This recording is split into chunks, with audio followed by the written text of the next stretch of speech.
Hello everyone, I hope all are feeling well. आज के video में हम लोग बात करेंगे ब्रिगेडियर मोहम्मद उस्मान के बारे में।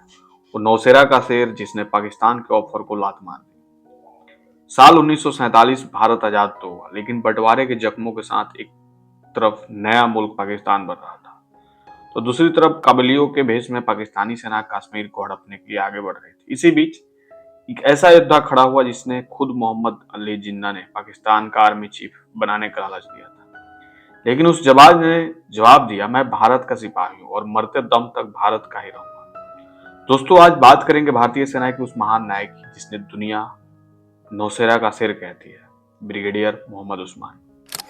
15 जुलाई 1912 को उत्तर प्रदेश के मऊ जिले के बीबीपुर गांव में जन्मे मोहम्मद उस्मान के रग रग में साहस भरा था। उनके पिता एक पुलिस अधिकारी थे, लेकिन उस्मान का सपना था सेना की वर्दी पहनना। 1932 में वो उन चुनिंदा भारतीयों में शामिल हुआ जिनका चयन ब्रिटेन की रॉयल मिलिट्री एकेडमी सैंडहर्स्ट के लिए हुआ। उन्होंने डोगरा रेजिमेंट और फिर बलूच रेजिमेंट में अपनी सेवाएं दी। उनकी काबिलियत का अंदाजा इस बात से लगाया जा सकता है कि वो अपने रेजिमेंट के सबसे होनहार अधिकारियों में गिने जाते थे। आजादी के वक्त जब देश का बंटवारा हुआ तो सेना का भी बंटवारा हुआ। ब्रिगेडियर उस्मान की रेजिमेंट बलूच रेजिमेंट पाकिस्तान के हिस्से में चली गई।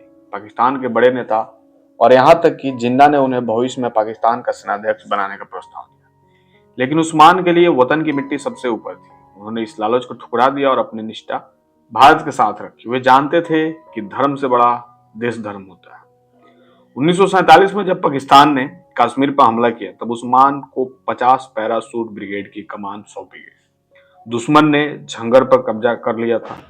अब उनकी नजर नौसेरा पर थी। हालात बेहद नाजुक थे। 6 फरवरी 1948 को नौसेरा पर करीब 11,000 काबिलियों और पाकिस्तानी सैनिकों ने हमला बोल दिया।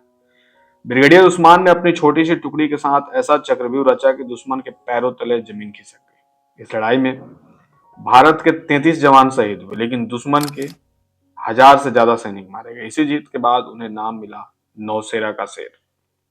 उस्मान ने कसम खाई थी कि जब तक वे जंगर को दोबारा जीत नहीं लेते, वे खटिया पर नहीं सोएंगे और जमीन पर चटाई बिछाकर सोएंगे। उन्होंने अपनी कसम पूरी की और जंगर को वापस भारत के नक्शे पर लाया। लेकिन नियति को कुछ और ही मंजूर था। 3 जुलाई 1948 को जंगर की रक्षा करते समय दुश्मन का एक गोला उनके करीब आकर फटा।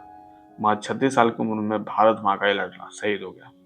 उनके आखिरी शब्द थे, मैं तो जा रहा हूं, लेकिन याद रखना यह जमीन दुश्मन के हाथ ना लगने पाए। ब्रिगेडियर उस्मान की शहादत पर पूरा देश रोया था। उनके जनाजे में तत्कालीन प्रधानमंत्री Pandit Jawaharlal Nehru, governor general Lord Mountbatten खुद शामिल हुए थे। उनके मरणोपरांत भारत के दूसरे सबसे बड़े वीरता पुरस्कार महावीर चक्र से सम्मानित किया गया। आज भी दिल्ली की जामिया मिलिया यूनिवर्सिटी में उनकी मजार हमें याद दिलाती है कि बलिदान का कोई मजहब नहीं होता। ब्रिगेडियर मोहम्मद उस्मान की कहानी सिर्फ एक सैनिक की कहानी नहीं, बल्कि ये कहानी है उस अटूट विश्वास और तिरंगे के प्रति उस मोहब्बत की जिसके आगे हर लालच छोटा पड़ गया। क्या आप इस महान नायक के बारे में पहले से जानते थे? कमेंट्स में जय हिंद लिखकर उन्हें श्रद्धांजलि दें।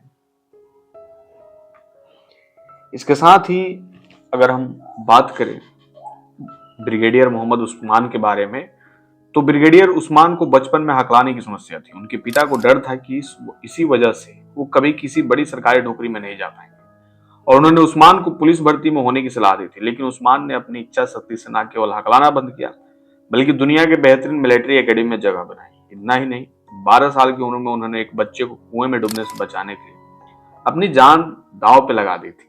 वे सेना में ब्रिगेडियर थे, लेकिन उनके विचार पूरी तरह हिंसा और पुजारी महात्मा से प्रभावित थे। वे अपनी वर्दी के अलावा अक्सर खादी पहनते थे। गांधी जी ने उन्हें एक चरखा उपहार में दिया था जिसे वो अपने साथ रखते थे और फुर्सत मिलते ही सूत काटते थे। वो पूरी तरह शाकाहारी थे और शराब को हाथ तक नहीं लगाते थे। 1947 के युद्ध के दौरान एक मस्जिद के पास करीब 5,000 कबीले छिप गए थे। भारतीय जवान वहां फायरिंग करने से हिचकिचा रहे थे क्योंकि वो धार्मिक स्थल था। जब ब्रिगेडियर उस्मान वहां पहुंचे तो उन्होंने बिना देर किए फायरिंग का आदेश दिया और कहा, अगर किसी धार्मिक स्थल का इस्तेमाल युद्ध और खून खराबे के लिए हो रहा है तो वह अब पवित्र नहीं रहा। वो अविवाहित थे और अपनी सैलरी का एक बहुत बड़ा हिस्सा गरीब बच्चों की शिक्षा और जरूरतमंद की मदद में दान करते थे। उनकी शहादत के बाद जब उनके सामान की लिस्ट बनी तो उसमें बहुत कम निजी चीजें मिली, क्योंकि उन्होंने सब चीज देश और समाज को समर्पित कर दिया था। जंगल में जिस चट्टान पर दुश्मन का गोला आकर गिरा था, उसे ब्रिगेडियर उस्मान शहीद हुए थे। आज उसी चट्टान पर उनका स्मारक बना हुआ है। यह चट्टान उनकी शहादत और अटूट संकल्प की गवाह है। सेंडस्टर्ड मिलिट्री एकेडमी में उनके बैच में भारत के भविष्य में फील्ड मार्शल सैम मेनेक्शा और पाकिस्तान के भविष्य के आर्मी चीफ मोहम्मद मूसा भी शामिल थे।